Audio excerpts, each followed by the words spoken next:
Então, a interpretação de texto é a capacidade. Por isso que a gente precisa de compreender, a gente precisa de ser capacitado. Para interpretar, você tem que ter capacidade. Como que eu tenho capacidade disso? Fazer distinção, por exemplo, entre uma carta e uma narrativa.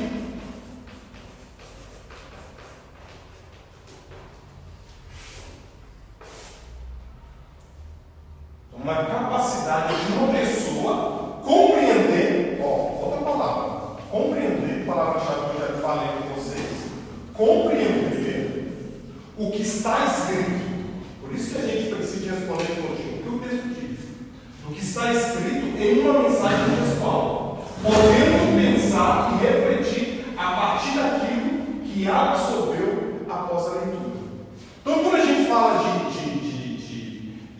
interpretação, a gente está falando de capacidade. A pessoa precisa de ser capacitada para interpretar. Estou falando com vocês, eu estou conversando com vocês sobre gênero literário. Por exemplo, uma maneira de interpretar narrativa é diferente de interpretar uma narrativa. Por exemplo, a narrativa foca em fatos. Em história. A carta, palavra-chave é argumentos.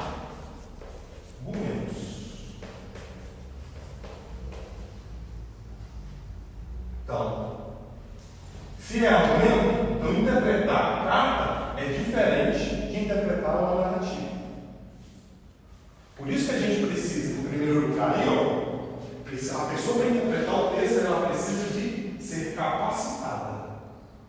Ela sendo capacitada, ela vai compreender. Então, compreensão.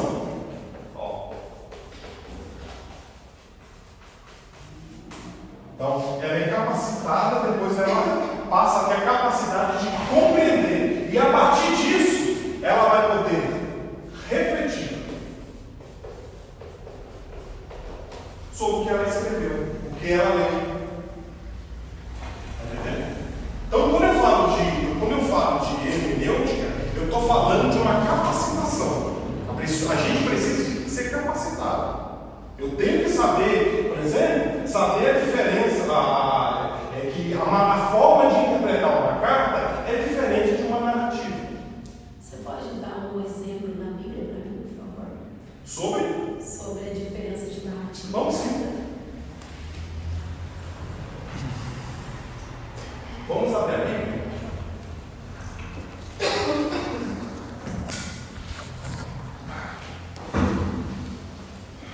Vamos abrir Mateus. Vou pegar um texto da arte. Vamos pegar Atos. Atos está fresco na minha cabeça.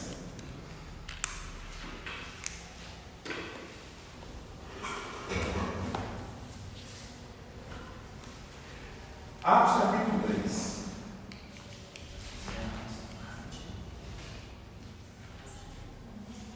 Professor, descreva para mim de uma maneira mais clara, narrativa. Por exemplo, capítulo 3 de Atos, versículo 1.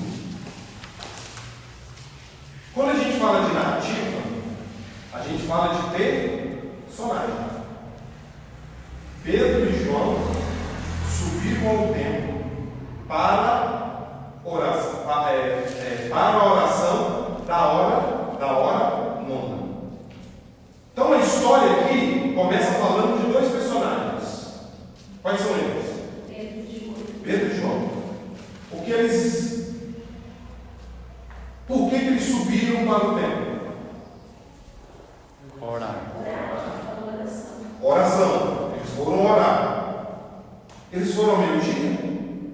Eles foram. Que hora que eles foram? 3 horas da tarde. 3 horas da tarde.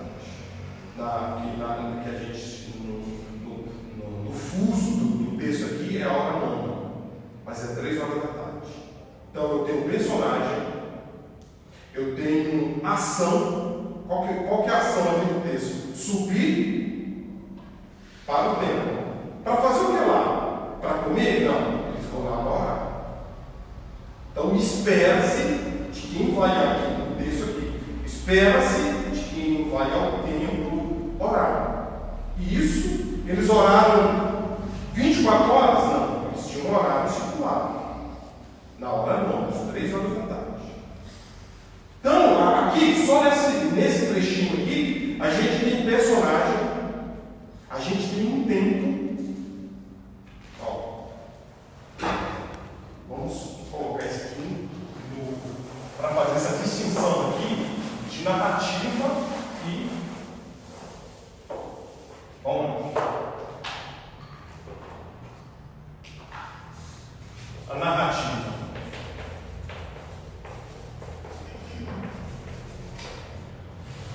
Aí tem personagem.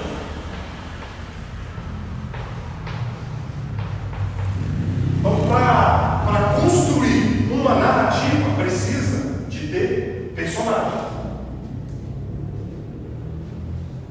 Precisa de ação. O que eles foram fazer? O que Pedro e João fizeram? Subiram. Para onde? Então tem que ter um local. Seja ele aqui, ampliando um pouco mais, seja ele real ou irreal. No nosso caso aqui, a gente está lidando com uma narrativa real. Uma narrativa real, não é ficcional, é um fato histórico. Né? Então, tem um personagem, tem uma ação, tem um local. O local é o tempo. Né? A gente pode até colocar aqui, houve até um percurso. Teve um trajeto entre onde eles estavam até o templo. Tiveram que caminhar. Né? Então tem um local que o templo aqui João e Pedro. O horário também, né? Tinha um tempo, eles oraram, o texto está dizendo que eles oraram 24 horas? Não. Eles fizeram isso na hora nona. Na hora nona. Mas o que a gente pode tirar aí? Tem muitas outras coisas, mas no geral. Propósito, né? Hã? Propósito, oração, né? Oração, propósito. Isso, a gente pode colocar aqui. Finalidade.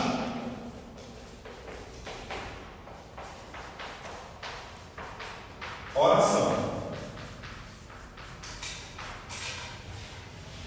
Então essa é uma descrição de uma narrativa. Narrativa sempre vai ter um personagem, narrativa sempre vai ter uma ação, a narrativa sempre vai ter um local, a narrativa vai ter um tempo, e a narrativa vai ter uma finalidade também, e muitos outros. Tem mais.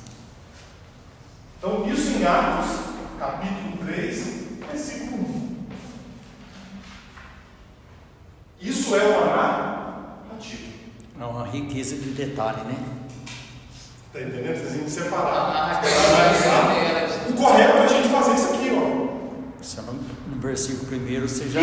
Quais são os personagens desse texto que a gente leu? Quem foi Pedro? Quem foi João? O que eles fizeram? Se eu estou falando de uma ação, a história de Marta e Maria entra na narrativa também? narrativa. Livros narrativos.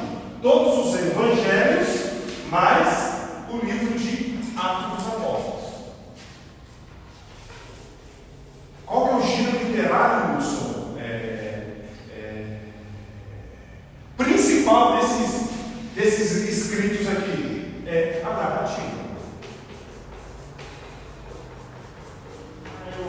Hudson, mas só tem narrativa? Não. Ali tem outros gêneros que a gente chama de subgêneros. Tem parábolas. Não tem parábolas nas narrativas? Tem parábolas. Tem poesia.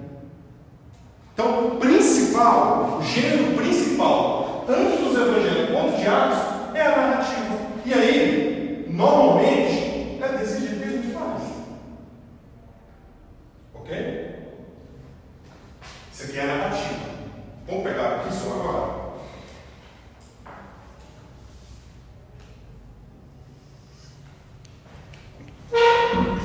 Isso que a gente está fazendo é interpretar um texto.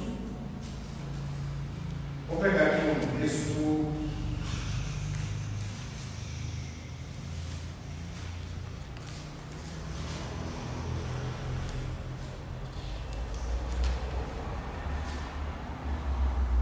Capítulo 1, versículo 11 de 1 Coríntios. Bom, 1 Coríntios, capítulo 1, versículo 11.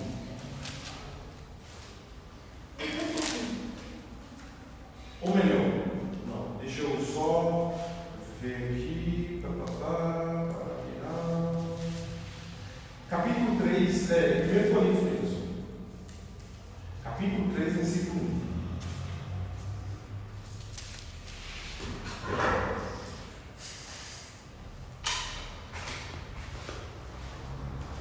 Nenhum desses elementos são encontrados em uma carta.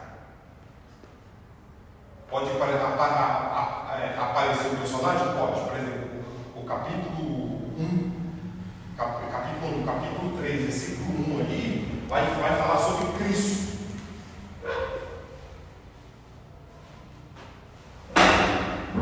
Eu, porém, irmãos, não vos de falar como as espirituais e a carnais, como as crianças em Cristo. Leite vos dei para beber, não vos dei alimento sólido, porque ainda não podíeis suportá-lo. Nem ainda agora podeis, porque ainda sois carnais. Porquanto, havendo entre vós ciúmes e contenda, não é assim que sois carnais e andais segundo o homem? A gente encontrou aí a pessoa, Cristo. Mas o foco não é nada disso aqui. A construção não é sobre isso aqui. Então, o que é? Quando a gente fala de carta, a gente fala disso aqui, ó, a palavrinha-chave.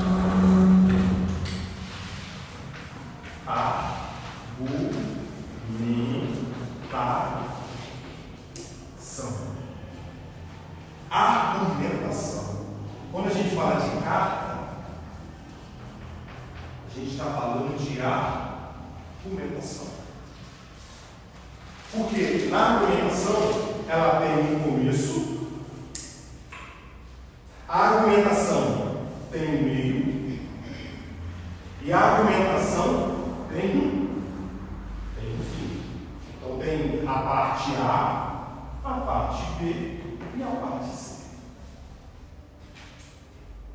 A argumentação é para desenvolver assuntos,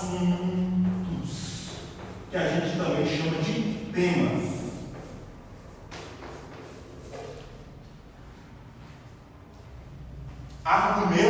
Argumentação, a gente está falando de assunto. Por exemplo, o apóstolo Paulo, na primeira carta de Coríntios dele, ele tem vários assuntos que ele aborda. Ele vai usar esse modelo? Não, ele vai usar a argumentação. Ele vai começar a argumentação dele, abordando o assunto, e aí ele vai desenvolver. É mais ou menos aquilo que a gente fazia lá na escola. A professora dava um tema para a gente elaborar uma redação. E aí, a partir desse tema, a gente desenvolveria.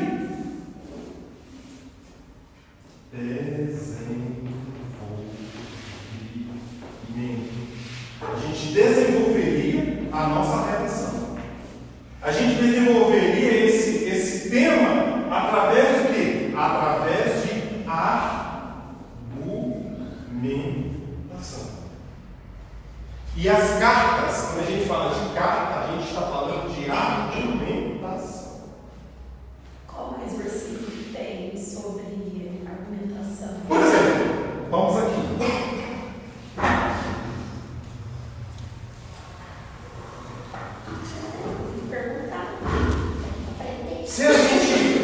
vezes a gente não é correto fazer isso, mas eu vou fazer para vocês aqui.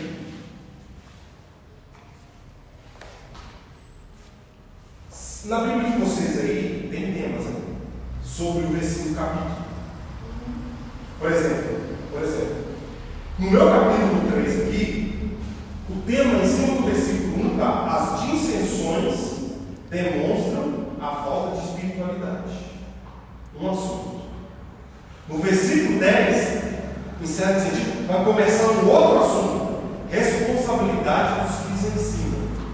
No versículo 11, vai começar um outro assunto: sabedoria humana sem valor.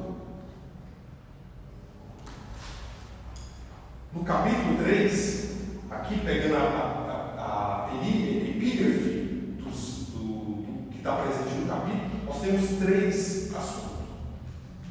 E o apóstolo Paulo faz isso, desenvolvendo o assunto. Por exemplo, palavra-chave do capítulo 3. Deixa eu apagar aqui para ficar mais fácil.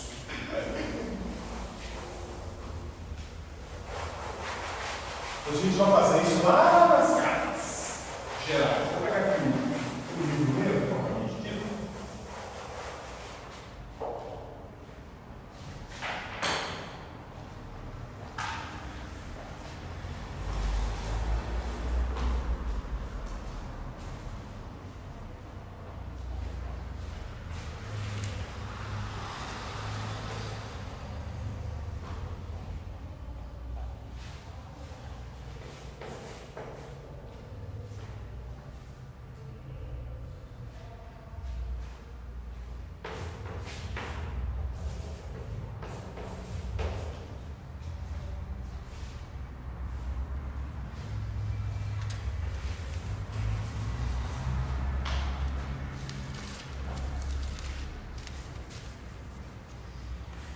Se a gente olhar para esse texto aqui, que é o capítulo 3,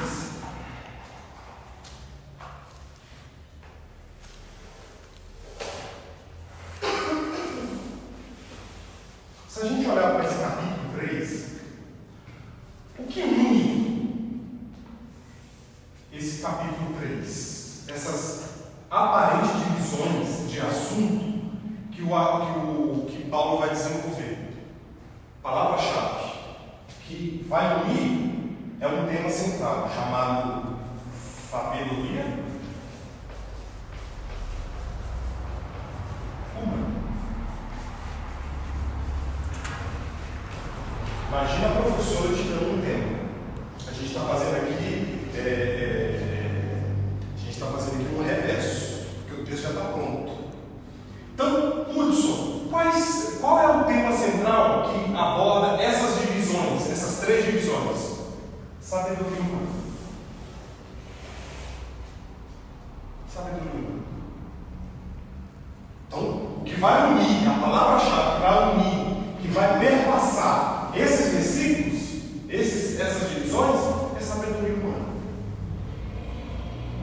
O apóstolo Paulo, por exemplo, poderia desenvolver primeiro respondendo a pergunta: o que é sabedoria humana? Ele não usou assim. Ele não usou porque provavelmente o pessoal que ia receber essa carta sabia do assunto que ele estava tratando. E aí, o que ele vai abordar? Para ele construir, para ele desenvolver esse tema, ele aborda 3 temas básicos. Primeiro, ele vai falar sobre a falta de espiritualidade.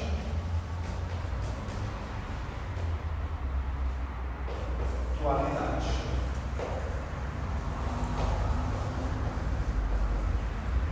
Ele vai falar também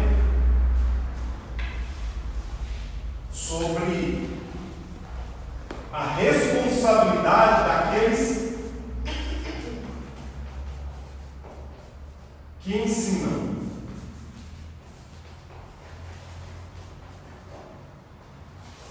E ele vai falar sobre sem valor.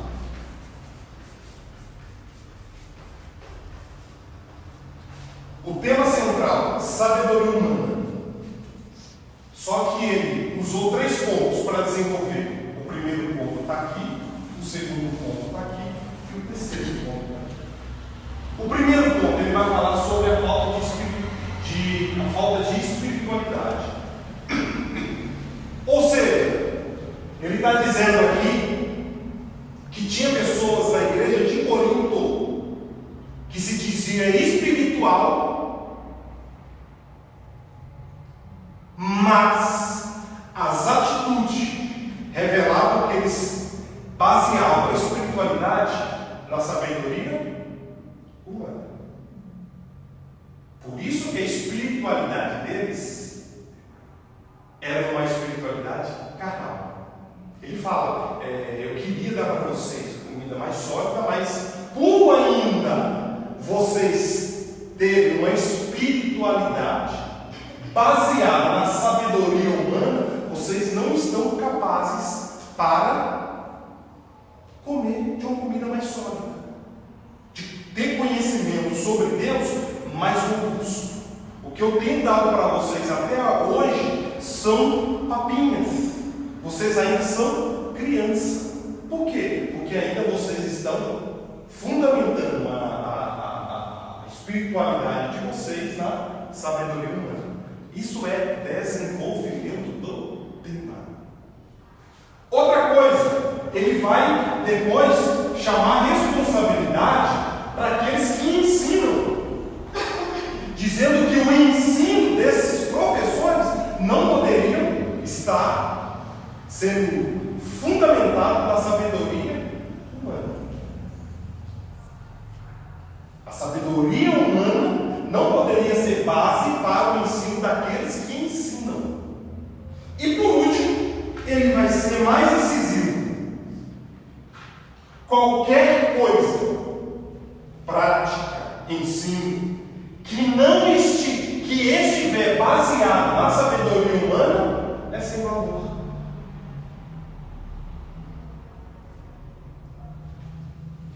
A gente olha no capítulo 3, a gente vê que o tema principal é sabedoria humana.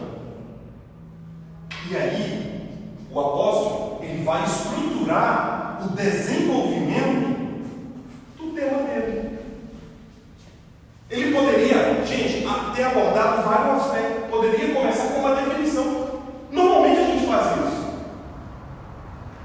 Normalmente a gente inicia qualquer coisa tentando trazer uma definição. Ele não achou por bem não fazer isso. E aí ele usa esses 3 subtemas para desenvolver o que é sabedoria humana. Isto é argumentação. Isto é leitura, cuidadosa,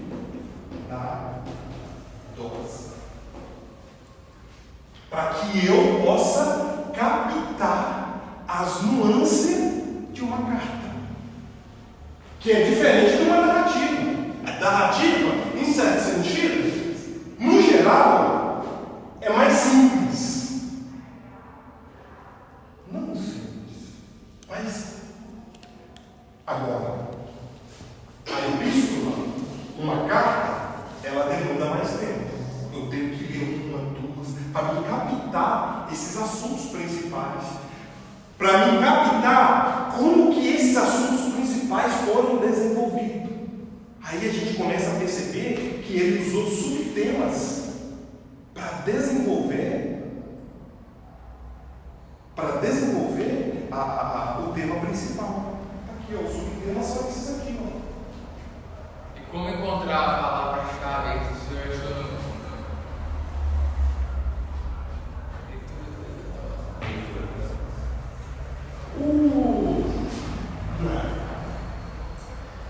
Aqui deixa eu ver até a projeção para vocês que eu tenho aqui em PDF. Um momentinho, só deixa eu lavar minha mão aqui, peraí. Lembrar e colocar tudo no papel. Os personagens, os lugares que o texto passou. Está entendendo? E aí, deixa eu ver até a página aqui. Eu vou abrir aqui. só me dá uma chão.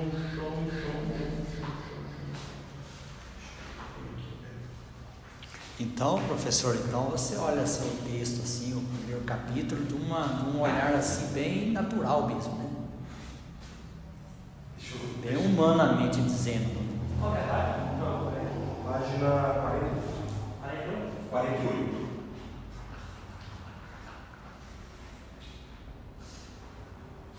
Deixa eu só já dá tempo de fazer.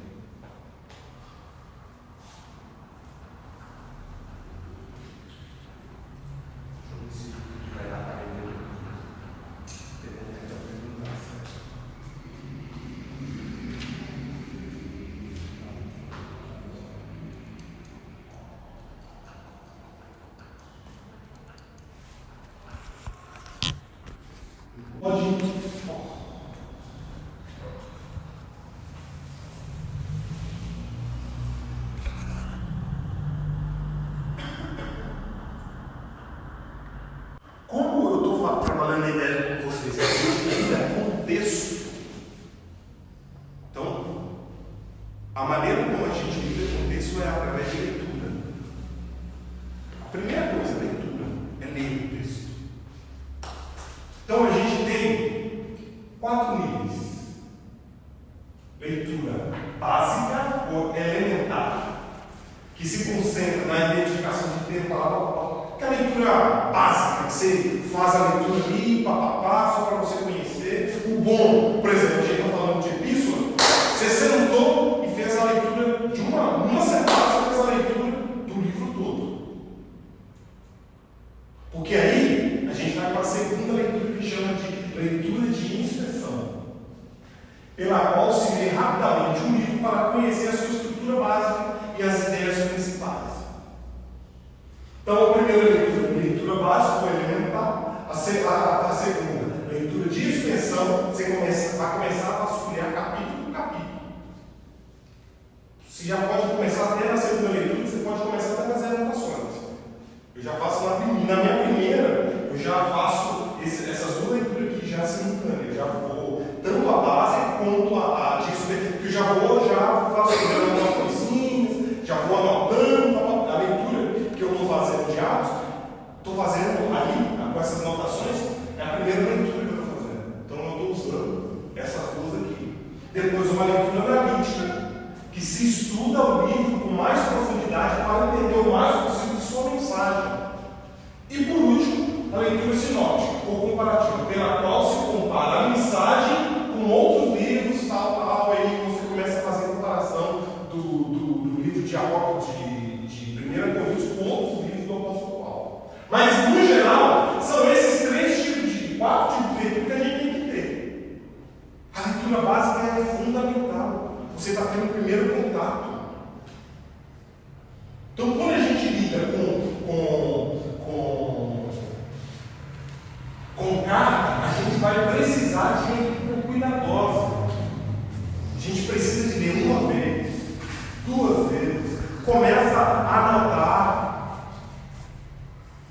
Uma coisa que eu vou falar com vocês aqui que eu faço, que me ajuda muito. Eu consegui um livro da Eu às vezes faço isso para memorizar, porque eu não consigo saber escrever. Por exemplo, eu acabei de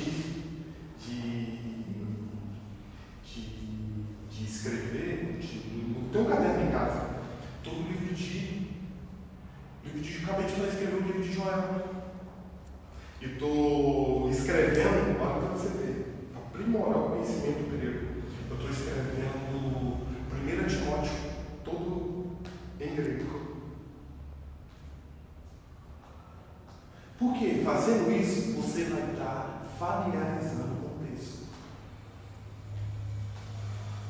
Eu vou estar. Isso aqui é fruto de leitura. Para mim pegar esse assunto principal aqui, eu preciso de ler. Ler 1, ler 2, ler 3. Não é simples, gente. Não é simples. mim na leitura, para mim captar essas conexões de assunto entre vários assuntos. Olha, o capítulo 1 fala assim, o capítulo 2 fala lá, o capítulo 3 fala. É leitura. É leitura. E aí, através da leitura, eu vou começar a fazer as distinções estruturais do texto. Ah, que legal! O assunto desse capítulo 3 é sobre sabedoria humana. Ah, mas do versículo 1 ao versículo 9 ele vai falar, ele vai pegar esse aspecto da sabedoria humana. Do versículo 10 ao 17, ele vai pegar um outro assunto com relação à sabedoria humana, e do versículo 18 a 23 vai pegar um outro aspecto da sabedoria humana. Esta é mais ou menos a maneira como a gente lida com as epístolas. Mas não é só isso. Eu estou falando com vocês aqui. Eu queria que isso ficasse claro. É necessário ler. Eu só consigo memorizar os textos quando eu estudo a Bíblia, escrevendo. Se eu leio escrevendo, não consigo memorizar. Eu tenho que escrever. Porque depois que eu tive Covid, eu fiquei mais Eu tenho que escrever. Lá em casa eu tenho vários arquivos mortos só com meus rascunhos. Meu marido ele já consegue guardar. Eu não. Eu sou visual e eu sou também de escrita. É verdade? Então tem que fazer isso. Gente, ler. A Bíblia precisa de ser lida. As cartas precisam de ser lidas. E a gente não pode ter preguiça. A gente tem que estudar isso. Dito isso, vamos voltar aqui para o nosso slide. Deixa eu só.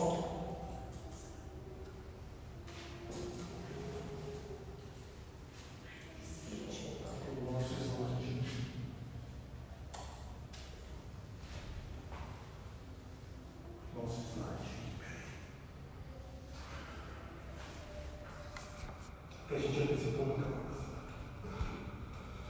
Mas antes da gente entrar nesses pormenores que eu já adiantei com vocês aqui, é necessário a gente fazer distinção entre cartas e epístolas.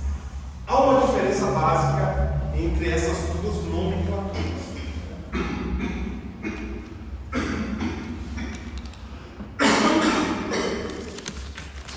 Cartas, normalmente no primeiro século, estava destinado a escrito muito pessoal.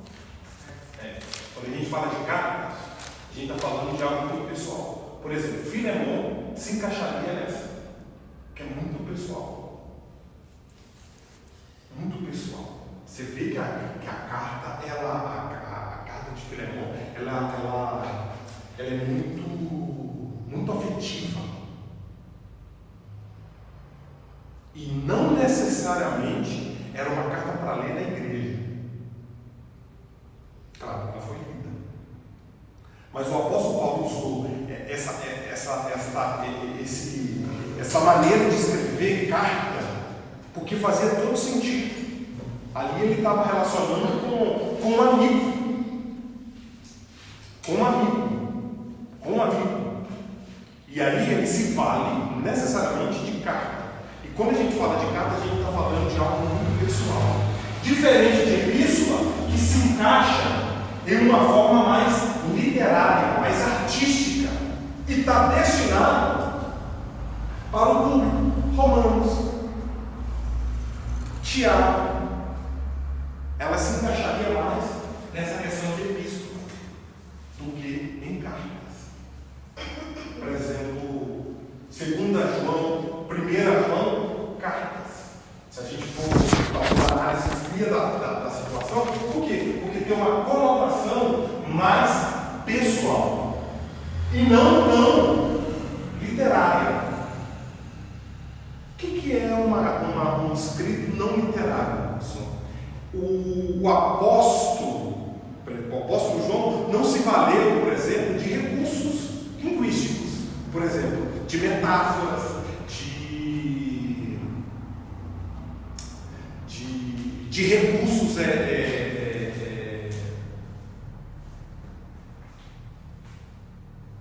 poéticos, não usou. Agora, em Romanos, a gente vê tudo isso. Então, foi pensado de uma maneira mais organizada. Por quê? Porque Romanos tinha um foco mais artístico, por isso que foi destinado para ser lido na igreja de Roma. Então, qual que é a diferença básica? A diferença é que a carta é mais pessoal, é muito íntimo.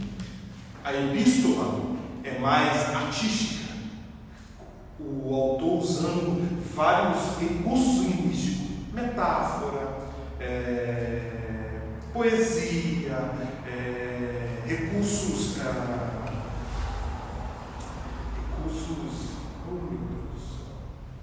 retóricos, coisa que não acontece em cartas, porque é mais pessoal e o sujeito não precisa de usar esse recurso, é pessoal. Por quê? Porque tem uma necessidade ali, ele precisa de falar A carta é mais individual e a epístola é mais exato, mais abrangente, não literário, mais pessoal, voltada para um grupo maior. Então, se a gente for olhar de uma maneira clara aí, a gente pode fazer essa distinção, essa natureza aí entre carta e epístola.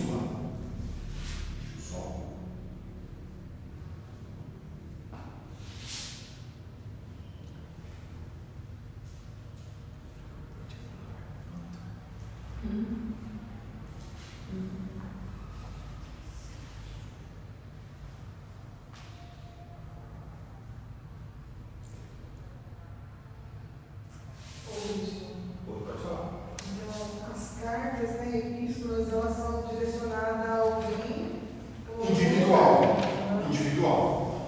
Então, por exemplo. Então, alguém ou para algum lugar, né? No caso. Isso. Aqui, E a narrativa, então, você está contando a história. Aqui a construção do texto é errada. Então, quando a gente fala de carta e epístola, carta seria Filemon, 2ª, 3ª João, seriam cartas. Muito pessoal. O autor ele não usa muito recurso linguístico, não usa muito recurso literário. Agora, cartas como 2 Pedro, 1 João são muito mais epístola. Por quê? Porque o autor usa inúmeros recursos literários. Timóteo não se encaixa? Não, aqui é só exemplo. Sim. Gálatas, 1 Timóteo, 2 Timóteo, se encaixam em epístola, enquanto Filemon, 2ª e 3ª João se encaixam mais em cartas. Por quê? Porque é mais íntimo. Então, isso já nos ajuda quando a gente vai para o texto bíblico. A gente vê que essas distinções, já falou, Filemon, 2ª e 3ª de João, é algo mais íntimo. O autor ele não vai usar muito de recurso de linguagem. O que ele vai usar ali, por quê? Porque ele está falando diretamente com uma pessoa propriamente dita. Em contrapartida, as outras cartas ou as epístolas, elas são mais elaboradas. O autor usa recurso de linguagem e é voltada para um grupo maior, para ser lido. Então, por isso, por exemplo, eu peguei aqui 1 Coríntios, é uma carta complexa. Você vai ter que ler várias vezes para você captar a argumentação, o assunto, os temas, os subtemas. É mais fácil você fazer isso aqui nessas 3 cartas do que nessas outras quê? Porque demanda muito mais tempo. O autor vai usar de linguagem mais robusta, mais complexa. Está entendendo? Então, essa é a diferença. Na hora que você está lendo, caramba, você começa a ver a distinção entre uma carta e uma epístola. E eu estou falando isso com vocês. Na igreja, o pessoal é só epístola. Ou carta e epístola são sinônimas, mas não é. Não é. Está entendendo? Não é. Carta e epístola não é a mesma coisa. Mas então as cartas são só cerimônias e não percepção. Claro que, para não confundir a cabeça lá do sujeitinho que está sentado no púlpito, no banco da igreja, a gente vai usar epístola, carta e tudo mais. Mas para vocês aqui, há uma diferença. Há uma diferença. Carta é mais voltada para um assunto mais íntimo. Epístola é um escrito, é um gênero mais elaborado. Não visando uma pessoa exclusivamente, mas um grupo maior. Por isso que o autor se vale de vários recursos linguísticos para construir a sua argumentação. Então, é só a gente pega Filemão e 1 Coríntios, Romanos, você vai ver que são diferentes de fato. A leitura é mais complexa. Por quê? Porque o autor se vale de recursos linguísticos, se vale da retórica. Está entendendo?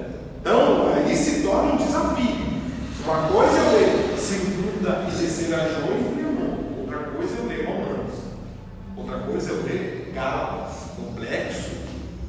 O autor está ali, usa vários gêneros literários. Usa alegoria, usa poesia, usa discurso, usa linguagem jurídica, que não vai estar presente nem em Filemão, nem em 2ª e 3ª João. Então, a construção de uma epístola é muito mais elaborada, é muito mais literária. Então, quando eu falo de literário, eu estou falando de uma forma mais complexa de se expressar. Eu estou falando de que o autor usou lá retórica, o autor lá usou vários subgêneros, poesia, metáfora, discurso, linguagem jurídica e assim por diante. Então é mais complexo, por isso que vai exigir um pouco da gente mais leitura, para a gente tentar fazer essa distinção dos vários assuntos que ele aborda ali na carta. E é interessante, gente, porque a gente fez isso aqui num capítulo, mas a gente não pode esquecer do seguinte: a carta em si tem um tema principal. Tem um tema principal. Tema principal. Que é desenvolvido por subtemas. Que é abordado capítulo por capítulo. Capítulo 1, capítulo 2, capítulo 3, capítulo 4, capítulo 5, capítulo 6, que vai contribuir para esse tema principal. Se cada capítulo tem um tema principal, a gente nunca pode esquecer que ele está relacionado com o tema principal da carta. Ok? E aí, para ele desenvolver esse tema principal, no caso das epístolas, ele vai usar esses gêneros literários que eu acabei de falar com vocês. Por isso que aí, se a gente vai ler lá o Romanos, cara, não estou entendendo o que ele está dizendo aqui. Romanos é difícil mesmo. Nossa. Ele é com muito cuidado. Por quê? Por que a gente bate a mão na cabeça assim, caramba, eu não estou entendendo? Porque o gênero, a maneira de escrever, o recurso literário que foi utilizado lá no primeiro século é diferente. do recurso literário que a gente utiliza hoje. É diferente. Por isso que a gente, caramba, o que ele está querendo dizer aqui? Ai, cara, não compreendi. É por esse motivo. Porque o gênero, por isso que a gente tem que voltar lá atrás e aprender todos esses negocinhos aí para a gente voltar para cá e compreender o que ele queria dizer. Está entendendo? Então, cartas e epístola, para nós aqui, tecnicamente, são duas coisas distintas. Cartas voltadas mais para assuntos pessoais e epístola é uma elaboração, é um gênero também, mas esse gênero é mais literário, mais complexo do que o gênero, do que a carta. Na igreja, a gente pode intercambiar isso, carta e epístola, mas para um aluno de Novo Testamento, de bacharel, tem que entender isso, que isso, carta e epístola são duas coisas distintas. E aí, gente, a gente precisa também entender como que funciona essa questão de carta e epístola. E aqui eu vou trabalhar as duas palavras juntas. Tem uma estrutura. A carta e a epístola tem uma estrutura.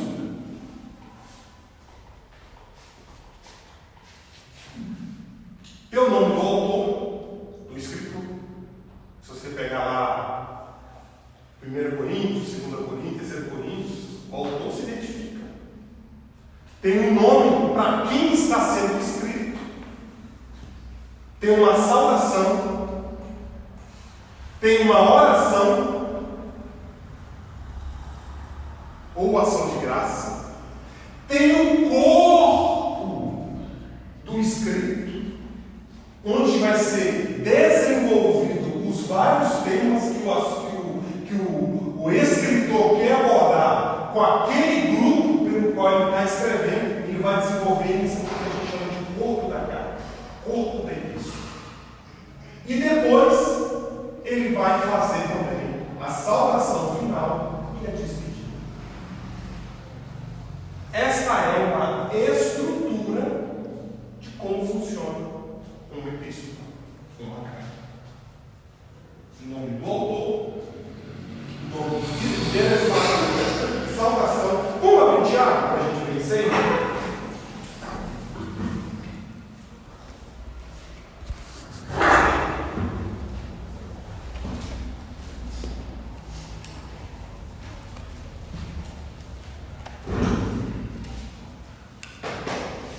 Capítulo 1, versículo 1.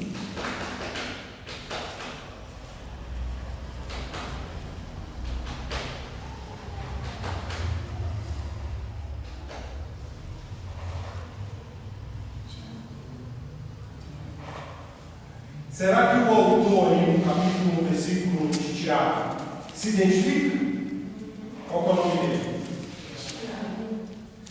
Tem o nome de quem está sendo interessado nesse escrito? Servo de Deus. As 12 tribos. As 12 tribos que estão Descobertas. é a expressão. Então, ó, a carta tem o nome do escritor, o nome do interessado. Onde que está a saudação?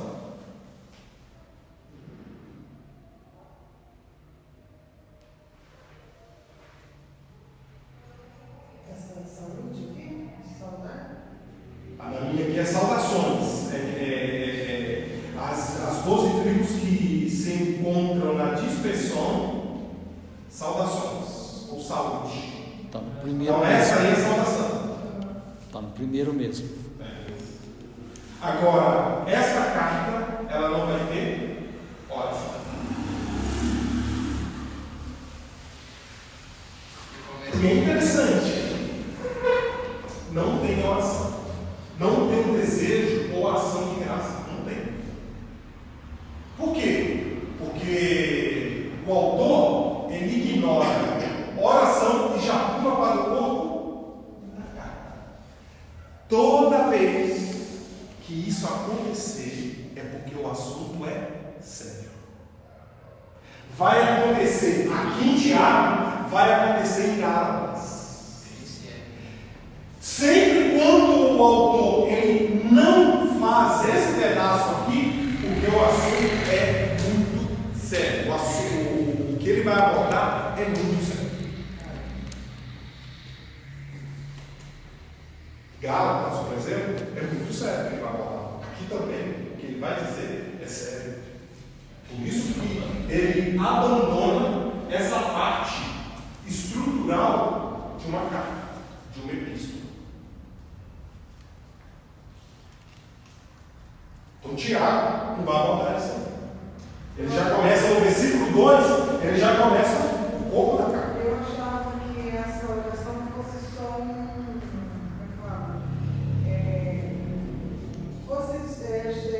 do apóstolo Paulo, porque ele faz isso em todas, né? Então eu achei que fosse uma característica dele e nunca vi. Não, porque o que Paulo faz, o que Tiago vai fazer, é algo que se utilizava naquele tempo. Só que a maneira como eles vão usar tanto epístola quanto carta, eles vão modificar. Por exemplo, epístola e carta era muito curta. O Novo Testamento é muito longo. Às vezes, a oração aqui era curta. Vai lá em Romanos, você vai ver que a oração é muito grande. Então, eles se apropriam desse gênero literário, mas eles fazem a modificação segundo as suas próprias necessidades. Então, aqui nesse caso, o autor vai ignorar isso aqui. Não tem noção. Por quê? Porque o assunto é um assunto de muito grave. O que ele vai abordar é muito grave. É urgente. Por isso que ele ignora a oração. E aí a carta já começa no versículo 2. No versículo 2. Meus irmãos, tenham motivo, tal.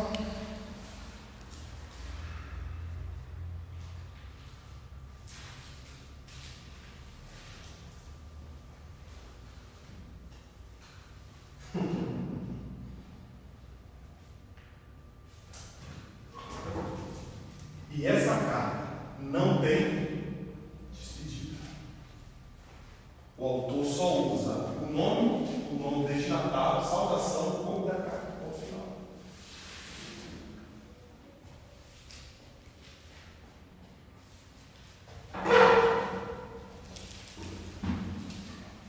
Se você olhar no capítulo 5, versículo 20, lá não tem. Não tem.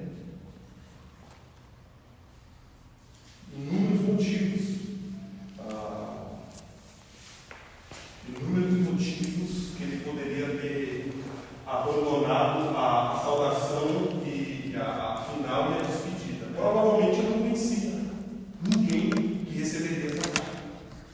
Então, como que eu vou despedir de alguém sendo que eu não conheço quem está do outro lado que vai receber essa carta? Então, provavelmente, ele não conhecia pessoalmente essa comunidade. Ele ficou sabendo e escreveu a carta. Alguém chegou para Tiago, está acontecendo isso. O pessoal mora aqui em Jerusalém, mora fora. E aí ele escreve, não coloca oração, porque o assunto é muito sério. E não coloca a saudação final de despedida, porque ele não conhecia ninguém. Pega Romanos, a gente vê que o apóstolo Paulo só não manda abraço para um periquito. Por quê? Porque ele conhecia quem morava lá. Aqui não. Provavelmente o autor não conhecia o pessoal pessoalmente. Então isso já nos ajuda a gente compreender uma bocada de coisas já dentro da carta e das epístolas. Então, essa é uma estrutura que normalmente era utilizada no primeiro século. Os autores do Novo Testamento que usavam as epístolas, usaram e adaptaram elas segundo as suas próprias necessidades, como é o caso de Tiago. Que em 1 Coríntios, tem lá a respostinha. tem exalação para a graça do Senhor Jesus seja convosco. Tiago não fez nada disso.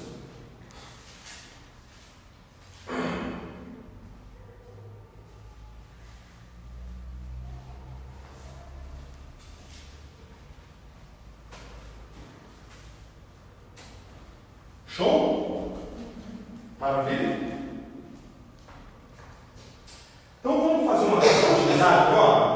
Quero que vocês escolham aí uma epístola ou uma carta.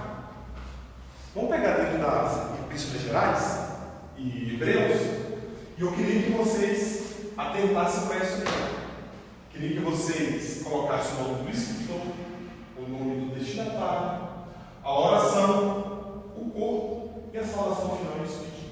Pega uma carta aí, escolha. 1 Pedro, 2 Pedro, 1 João, Judas. E aí eu queria que vocês fizessem, só olhassem para cá e tentassem captar essa estrutura que a gente viu aqui, lá na epístola aí, na carta aí que vocês escolhessem.